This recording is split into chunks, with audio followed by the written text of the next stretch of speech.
In Rudyard Kipling's The Jungle Book, he has a quote that says, "For the strength of the pack is the wolf, and the strength of the wolf is the pack." Yellowstone lives and breathes wolves in the last 20 years. I wanted to photograph them and bring that to light.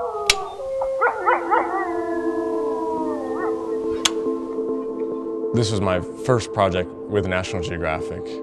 I'd been in Yellowstone for several months. My role was solely as Nick Nichols' assistant. He suggested I pick up the wolf issue in Yellowstone and pick up wild wolves inside the park.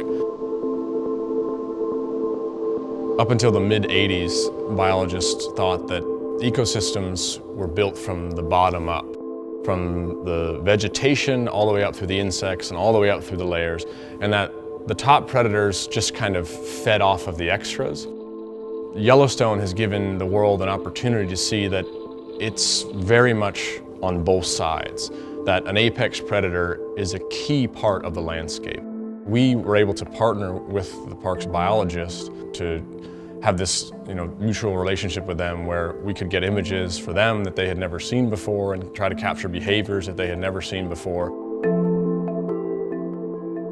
My favorite photograph from this project is definitely 3 wolves feeding on a bison carcass along the Yellowstone River. This was a scene that we were able to kind of pull the curtain back on Yellowstone and the wolves. The situation it came together. One of the primary tools in wildlife photography that I use is camera traps.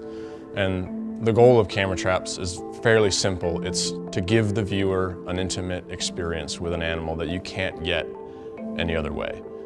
Oftentimes when you put a camera on a carcass, you can't be there. You have to put the camera, set it up, and leave and walk away and hope for the best. And the bear's probably gonna wreck your camera. That's pretty much a given on this project. But you could get a couple images that allow you to open up this world of the wolves that people had never seen before. If there's one thing that people could take away from the photographs that I've created of wolves in Yellowstone, I'd say it's the wolves have an integral part of the ecosystem in Yellowstone all throughout their home range.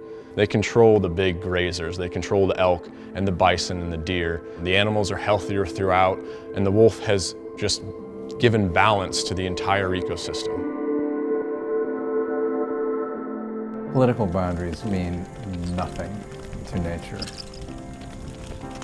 It's a permeable boundary, and they just move back and forth as their biology dictates.